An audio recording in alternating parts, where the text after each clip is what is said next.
الحمد لله وحده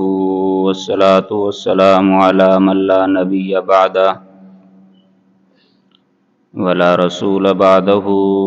ولا معصوم بعده وصل على سيد الرسل وخاتم الأنبياء أما بعد فأعوذ بالله من الشيطان الرجيم بسم الله الرحمن الرحيم ولا تقولوا لمن يقتل في سبيل الله أموات بل أحياء عند ربهم يرزقون صدق الله العظيم وصدق رسوله النبي الكريم ونحن على ذلك من الشاهدين والشاكرين والحمد لله رب العالمين اللهم صل على محمد وعلى آل محمد كما صليت على إبراهيم وعلى آل إبراهيم إنك حميد مجيد اللهم بارك على محمد وعلى آل محمد كما باركت على إبراهيم وعلى آل إبراهيم إنك حميد مجيد انتہائی قابل صد احترام میرے معزز و مکرم بھائیوں، دوستوں، بزرگوں، رب العالمین کا بے انتہا احسان ہے کہ مالک لم یزل نے نماز جمعہ کی ادائیگی کے لیے اپنے گھر کے اندر آنے کی توفیق بخشی۔ اللہ رب العزت سے دعا ہے کہ مالک لم یزل تمام اہل اسلام کی جملہ عبادات کو اپنی بارگاہ کے اندر شرف قبولیت عطا فرمائیں۔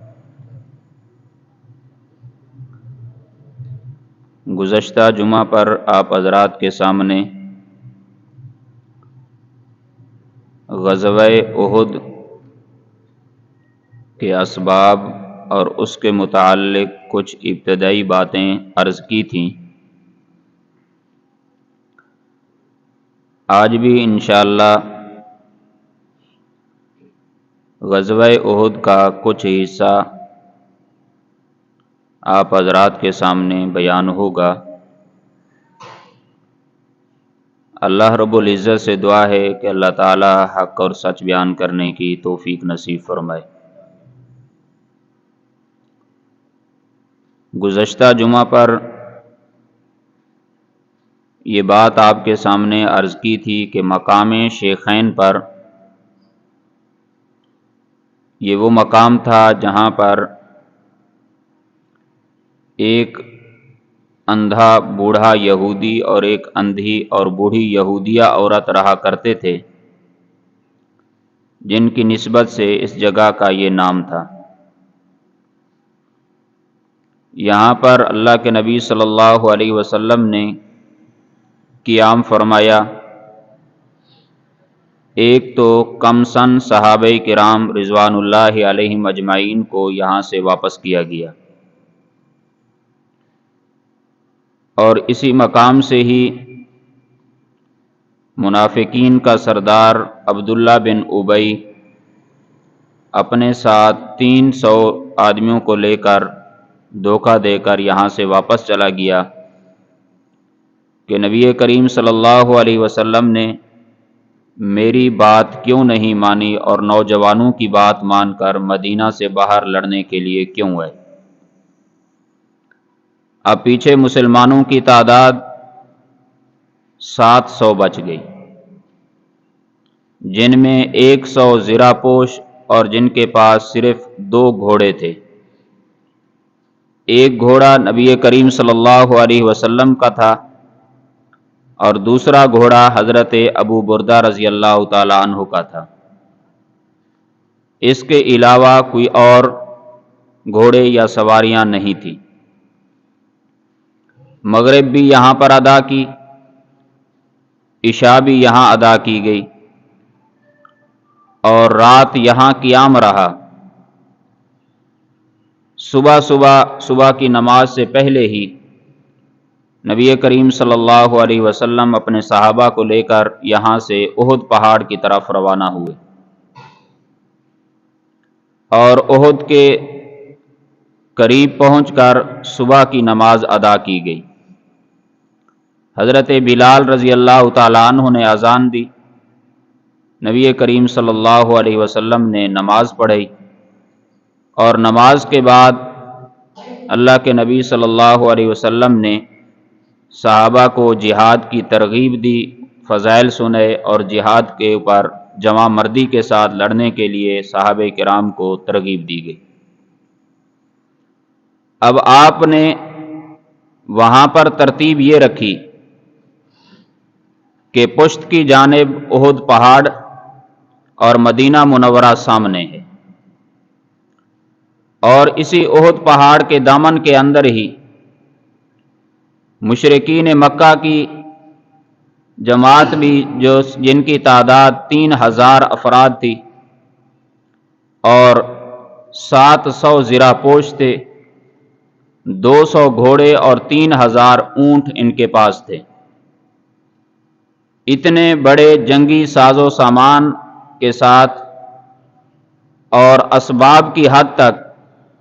بہترین قسم کے اسباب کے ساتھ دشمن احد پہاڑ کے دامن میں اترا۔ اب نبی کریم صلی اللہ علیہ وسلم نے احد پہاڑ کی پیچھے کی جانب سے ایک درہ تھا جہاں سے یہ خطرہ تھا کہ شاید دشمن پیچھے سے آ کر ہمارے اوپر حملہ آور ہو، تو نبی علیہ الصلوۃ والسلام نے اس احد پہاڑ کے اس درے کے اوپر 50 صحابہ کرام رضوان اللہ علیہم اجمعین کی جماعت کو وہاں پر بٹھلایا، جن کا امیر حضرت عبداللہ بن جبیر رضی اللہ تعالی عنہ کو مقرر کیا گیا، اور ان کو یہ بھی ہدایات کی گئی کہ چاہے ہم مشرکین کو قتل کریں یا مشرک ہم کو قتل کریں،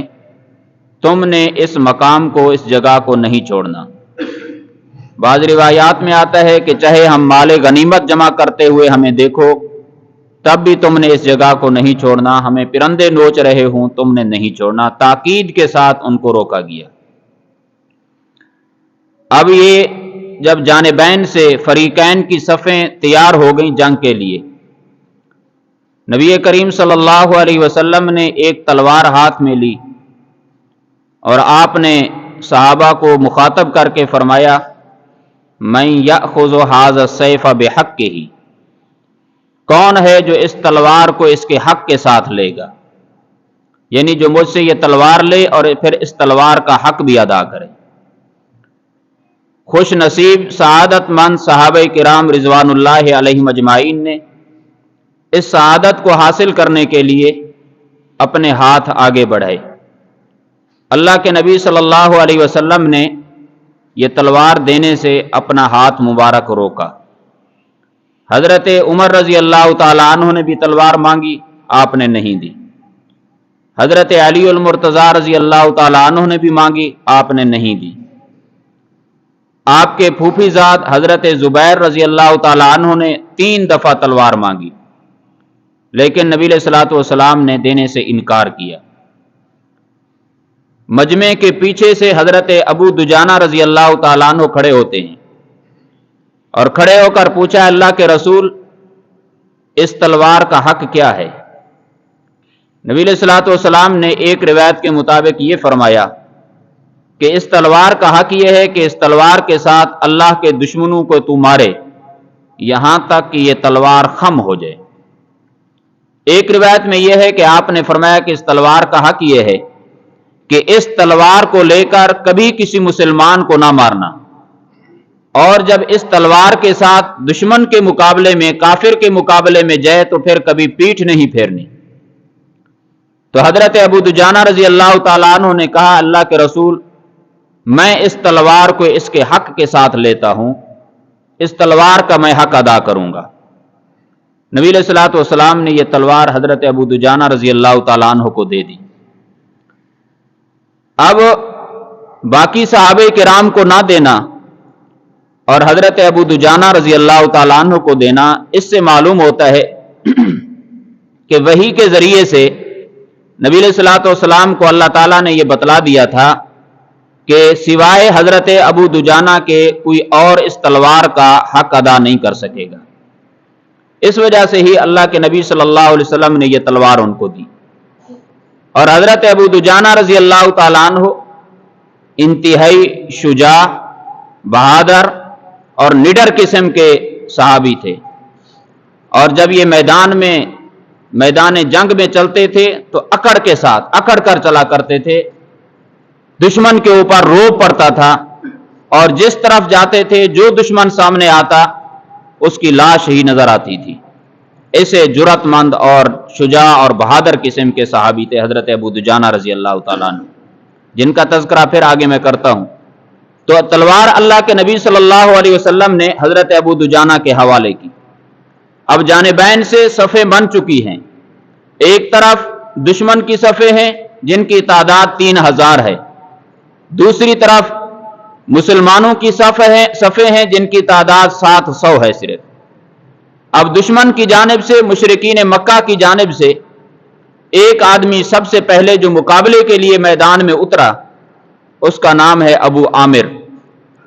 یہ زمانہ جاہلیت میں ابو عامر قبیلہ اوس کا سردار رہ چکا ہے، اور یہ جب ان کا سردار تھا تو اس وقت اپنی زہد اور تقوی کی وجہ سے، یعنی اپنے مذہب کے مطابق پرہیزگاری اس نے اختیار کی ہوئی تھی،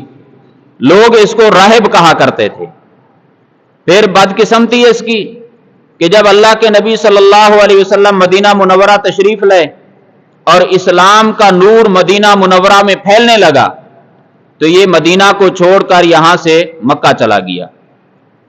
اور وہاں پر جانے کے بعد پھر قریش مکہ کو اللہ کے نبی صلی اللہ علیہ وسلم کے خلاف ابھارتا تھا۔ اس وجہ سے نبی علیہ الصلوۃ والسلام نے اس کا نام راہب کی بجائے آپ نے اس کا نام فاسق رکھا تھا۔ آپ فرماتے تھے یہ راہب نہیں ہے، یہ فاسق ہے، یعنی اللہ کا نافرمان ہے۔ پھر غزوہ احد کے موقع پر جب یہ قریش مکہ آنے لگے تو یہ بھی ان کے ساتھ آ گیا، اور مشرکین مکہ کو اس نے یہ باور کرایا تھا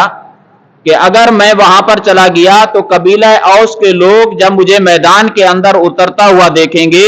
تو وہ سارے کے سارے محمد کریم صلی اللہ علیہ وسلم کو چھوڑ کر میرے ساتھ ہو جائیں گے۔ اس نے تو یہ سمجھا ہوا تھا نا کہ جس طرح دنیاوی بادشاہ اور سرداری نظام کے لوگ ان کے ماتحت ہوا کرتے ہیں، جو جس کی حکومت آتی ہے اس کے نعرے لگانا شروع کر دیتے ہیں، اس نے تو یہی سمجھا ہوا تھا کہ شاید بس میں نے وہاں جانے کی دیر ہے، جیسے پہلے میرا اعزاز تھا، عزت تھی، احترام تھا، اب بھی وہی ہوگا میری قوم کے دلوں کے اندر۔ اب یہ سب سے پہلے مقابلے کے اندر اس نے یہ اترا، اور مقابلے میں اتر کر اس نے آواز دی، یا معاشر الاوس انا ابو عامر، اے اوس کی جماعت اور گروہ میں ابو عامر ہوں۔ اللہ تعالیٰ جزائے خیر دے قبیلہ اوس کے انصار صحابہ کرام رضوان اللہ علیہم اجمعین کو۔ انہوں نے آگے جواب دیا، لا انعم اللہ بک عینا یا فاسق، اے اللہ کے نافرمان، اللہ تعالیٰ تیری آنکھیں کبھی ٹھنڈی نہیں کرے گا، یعنی تو جو امیدیں لگا رہا ہے یہ تیری امیدوں کے اوپر پانی پھر جائے گا۔ جب اس نے یوں دندان شکن جواب سنا، یہ پیچھے پھرا اور اپنی قوم کو، پیچھے مشرکین کو آ کر کہنے لگا، میری قوم کی حالت تو بدل گئی ہے،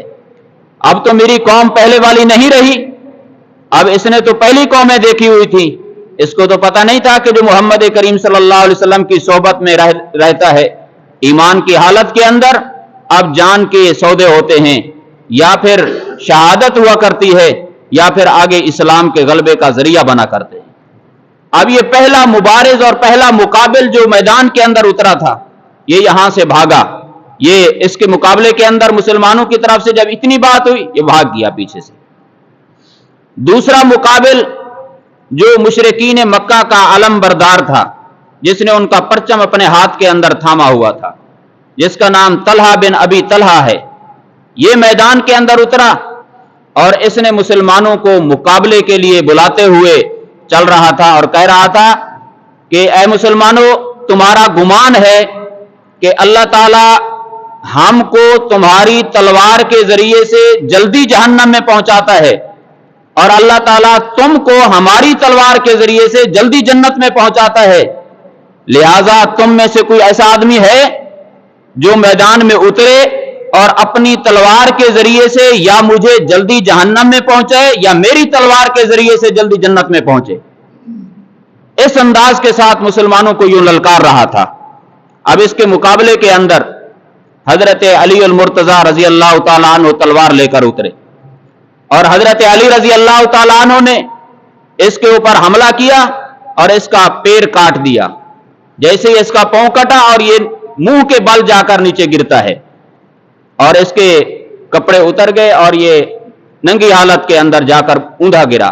حضرت علی رضی اللہ تعالیٰ عنہ چونکہ صحابی اور صحابہ شرم و حیا کے پیکر، حضرت علی رضی اللہ تعالیٰ عنہ نے ایک روایت کے مطابق اسی حالت میں اس کو چھوڑا اور پیچھے ہٹ گئے۔ تو نبی علیہ الصلوۃ والسلام نے پوچھا، علی آپ نے اس کو قتل کیوں نہیں کیا؟ تو حضرت علی نے کہا، اللہ کے رسول وہ ایسے اس کا سطر کھل گیا تھا تو مجھے اس سے شرم آئی، اس وجہ سے میں پیچھے ہٹا ہوں۔ اور ایک روایت میں یہ ہے کہ حضرت علی نے اس کے سر کے اوپر وار کیا اور اس کی سر کے 2 حصے کر دیے۔ اب ان دونوں روایتوں میں کوئی تعارض نہیں ہے کہ جی ایک روایت میں یوں آ گیا، دوسری روایت میں یوں آ گیا۔ اب جن لوگوں کو احادیث میں تعارض نظر آتا ہے ان کو اپنی نظر کا اہل نظر سے علاج کرانا چاہیے۔ آج کل یہ شوشہ چھوڑا جاتا ہے کہ احادیث قرآن سے ٹکراتی ہیں، احادیث قرآن کے مقابل ہیں، احادیث کا آپس کے اندر تعارض ہے، پتہ تک بھی نہیں ہوتا کہ حدیث کی تعریف کیا ہے۔ تو اس وجہ سے جہاں پر بھی احادیث کے اندر یوں تعارض نظر آتا ہو، بظاہر ٹکراؤ نظر آ رہا ہو، یا کسی حدیث کا قرآن کی کسی آیت سے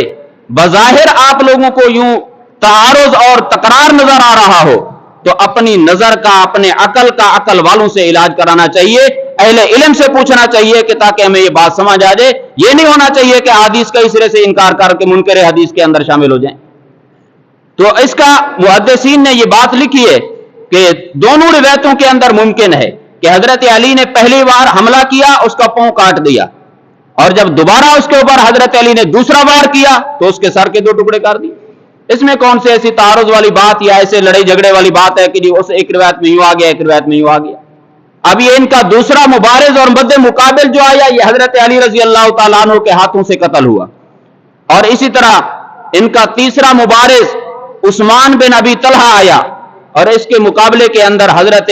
حمزہ رضی اللہ تعالیٰ عنہ جو نبی کریم صلی اللہ علیہ وسلم کے چچا، وہ اترے اور انہوں نے بھی اس کا کام تمام کیا، اور یوں یہ کام چلتا رہا، اور چند ہی لمحے کے اندر 22 مشرکین جو اس دور کے سردار مانے جاتے تھے یہ باری باری آتے گئے اور صحابہ کے ہاتھوں قتل ہوتے گئے۔ اب یوں مشرکین کی ہوا نکلی،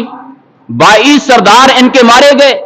اور صحابہ کا، مسلمانوں کا پلہ یوں بھاری جا رہا تھا۔ اب اسی دوران ہی حضرت ابو دجانہ رضی اللہ تعالیٰ عنہ جن کو نبی کریم صلی اللہ علیہ وسلم نے تلوار دی تھی، اب وہ بھی اسی میدان کے اندر گھمسان کی لڑائی شروع ہوئی۔ اب ادھر سے ایک ایک کی بجائے یوں جتھے کی صورت شروع ہو گئی، تو حضرت ابو دجانہ رضی اللہ تعالیٰ عنہ بھی نکلے۔ حضرت زبیر رضی اللہ تعالیٰ عنہ جو نبی کریم صلی اللہ علیہ وسلم کے پھوپھی کے بیٹے، جنہوں نے 3 بار تلوار مانگی تھی، نبی علیہ السلام نے نہیں دی، جن کا ذکر میں ابھی کر چکا ہوں، تو یہ حضرت زبیر کہتے تھے کہ مجھے نبی علیہ السلام نے جب تلوار نہیں دی تھی تو مجھے اس بات کا بڑا صدمہ ہوا تھا،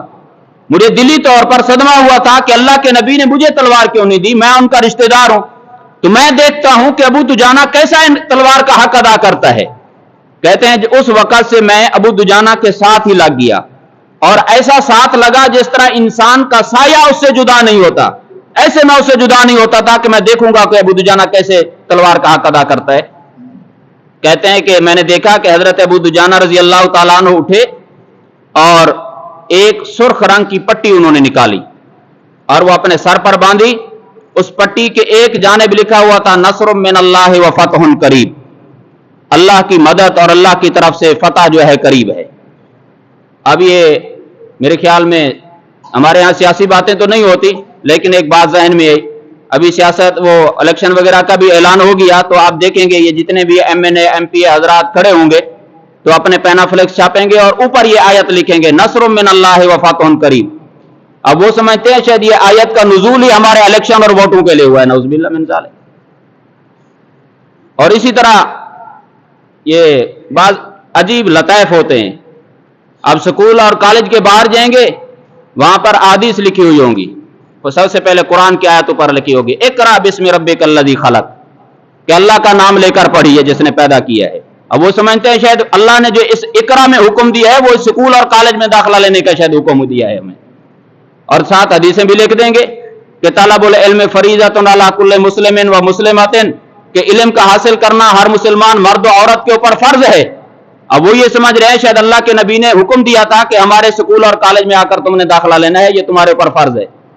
حالانکہ یہ احادیث ساری دین کے علم کے بارے میں اللہ کے نبی نے فرمائی ہیں. اور اسی طرح قرآن کی یہ آیات, اب دیکھیں اس آیت کا تعلق جہاد کے ساتھ ہے, لیکن یہی ہمارے مجاہدین بن جاتے ہیں اور یہی ہمارے مجاہد اعظم بھی ہوتے ہیں اور اسلام کے علمبردار بھی ہوتے ہیں, اور یہ آیات لکھ کر بھی لگائی جاتی ہیں. لوگ یہ سمجھ رہے ہوتے ہیں کہ بس انشاءاللہ ہمارا M N A M P A نے یہ آیت لکھ دیا, اب عنقریب اس کی فتح ہونے والی ہے.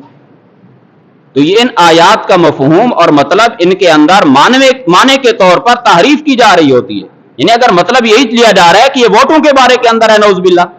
اب تو یہ اس آیت کا مطلب اور معنی بھی بگاڑ دیا گیا, اب تو اس کے اسلام اور ایمان کے بارے میں مفتیوں سے فتویٰ لینا چاہیے. تو انہوں نے حضرت ابو دجانہ کی اس پٹی کی ایک جانب لکھا ہوا تھا نصر من اللہ و فتح قریب, اور فرمایا دوسری جانب جو عبارت تھی وہ یہ لکھا ہوا تھا کہ جنگ سے, میدان جنگ سے بھاگنا, میدان جنگ میں بزدلی دکھانا شرم کی بات ہے, اور میدان جنگ سے جو بھاگا وہ جہنم کی آگ سے کبھی نہیں بچ سکتا. یہ حضرت ابو دجانہ نے اپنے اس کپڑے کے اوپر لکھا ہوا تھا, اور سرخ رنگ کی یہ امامہ انہوں نے باندھا, اور جیسے یہ باندھا تلوار نکالی تو انصار مسلمانوں نے جب حضرت ابو دجانہ کو اس حالت میں دیکھا تو انہوں نے زور سے کہا او ابو دجانہ نے موت کی پٹی باندھ لی ہے, کیونکہ ان کے انصاریوں کے ہاں یہ مشہور تھا کہ جب حضرت ابو دجانہ رضی اللہ تعالیٰ عنہ یہ میدان میں پٹی باندھ کر اترتے ہیں تو پھر دشمن کی لاشیں ہی گرتی ہوئی نظر آتی ہیں. اب حضرت ابو دجانہ نے تیاری کر لی ہے. اب حضرت ابو دجانہ رضی اللہ تعالیٰ عنہ یوں میدان میں اترے, اور جو دشمن سامنے آتا گیا ان کی لاشوں کے ڈھیر ہوتے گئے. اور حضرت زبیر کہتے ہیں میں سارا منظر دیکھ رہا تھا کہ کیسے تلوار کا حق ادا کیا جا رہا ہے. اور حضرت زبیر نے یہ بھی بات کہی کہ میں نے دیکھا کہ ایک مشرک مسلمان زخمیوں کے پاس جاتا ہے, جو مسلمان زخمی حالت کے اندر پڑے ہیں, ان زخمیوں مسلمانوں کے اوپر حملہ کر کے ان کو شہید کر رہا تھا. اب دیکھیں اسرائیل کے اندر, فلسطین کے اندر بھی اسرائیل یہودی و نسل یہ وہی اپنے آبا و اجداد کے طرز اور طریقے کے اوپر چل رہے ہیں. اس دور کا دشمن بھی مسلمان زخمیوں کے اوپر حملہ آور ہوتا تھا کہ ان کو شہید کرتا تھا. اتنا بھی ظالم کو ترس نہیں آتا تھا کہ یہ زخمی حالت کے اندر ہیں. اور آج یہودی و نسل بھی آپ دیکھتے ہیں کہ فلسطین کے اندر جہاں پر زخمی حالت کے اندر مسلمان عورتوں اور بچوں کو اور زخمیوں کو, نوجوانوں کو, بوڑھوں کو لایا جاتا ہے, یہ بزدل ان ہسپتالوں کے اوپر حملہ کرتا ہے کہ ان زخمیوں کو شہید کر رہا ہے. اب دیکھیں اپنے ابا و اجداد کے طرز کے اوپر چل رہے ہیں. حضرت زبیر کہتے ہیں وہ یوں قتل کر رہا تھا مسلمانوں کو, تو کہتے ہیں میرے دل کے اندر, میں نے دل کے اندر دعا مانگی کہ یا اللہ اس کا سامنا ابو دجانہ سے ہو جائے نا, کیا ہی مزہ آ جائے گا. کہتے ہیں جیسے میں نے دل کے اندر یہ دعا مانگی اللہ نے قبول کی, اور حضرت ابو دجانہ ادھر پلٹے اور وہ سامنے آیا, فوراً ہی اس کو قتل کر دیا. اور ابو سفیان کی بیوی ہندہ بنت حرب یہ بھی حضرت ابو دجانہ رضی اللہ تعالیٰ عنہ کے وار میں آ گئی. ایک روایت میں ہے کہ انہوں نے تلوار اٹھائی, اور دوسری روایت میں ہے کہ جیسے تلوار اٹھی تو اس عورت نے زور سے چیخ ماری. عورت بزدل ہوتی ہے نا, لڑنے کے لیے تو اشعار کہنے کے لیے تو آ گئی تھی. جیسے میں نے پچھلے جمعہ پر عرض کیا تھا 15 خواتین یہ ساتھ لے تھے اور شعر و شاعری کے ذریعے سے ان کو آگے بڑھا رہی تھی لڑنے کے لیے. اب حضرت ابو دجانہ نے جیسے ہی اس کے اوپر تلوار اٹھائی, اچھا عجیب بات یہ ہے کہ یہ جو 15 عورتیں آئی تھیں فتح مکہ کے موقع پر, ان میں سے 13 عورتیں مسلمان ہو گئی تھیں. اب یہاں پر کیا حالت ہے, اور پھر کچھ سالوں کے بعد کیا حالت ہوئی ہے, پھر یہی حضرت ابو سفیان بھی مسلمان ہو گئے تھے. اب ان کی بیوی یہی حضرت ہندہ یہ بھی بات کے اندر مسلمان ہو گئی تھی. اب ادھر سے حضرت ابو دجانہ کے وار میں آئی تو حضرت ابو دجانہ نے تلوار کو روک لیا, تو کہا کہ مجھے یہ حیا آئی کہ نبی کی دی ہوئی تلوار میں ایک عورت کے اوپر اٹھاؤں, یہ میری غیرت نے گوارا نہیں کیا, اس وجہ سے میں نے اس سے تلوار کو روک لیا. تو یوں حضرت ابو دجانہ رضی اللہ تعالیٰ عنہ نے جو اللہ کے نبی صلی اللہ علیہ وسلم سے تلوار لی تو اس انداز کے ساتھ انہوں نے اس تلوار کا حق ادا کرتے رہے.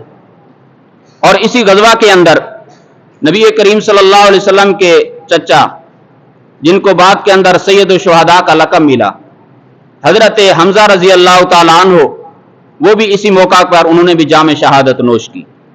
حضرت حمزہ رضی اللہ تعالیٰ عنہ ایک روایت کے مطابق دونوں ہاتھوں کے اندر تلوار لے کر لڑتے تھے، ایک ہاتھ اس میں بھی تلوار، اس میں بھی تلوار، یوں دشمن کی صفوں کو لپیٹ دیتے تھے، جو بھی سامنے آتا تھا اس ہاتھ سے بھی تلوار چلاتے تھے، اس ہاتھ سے بھی تلوار چلاتے تھے۔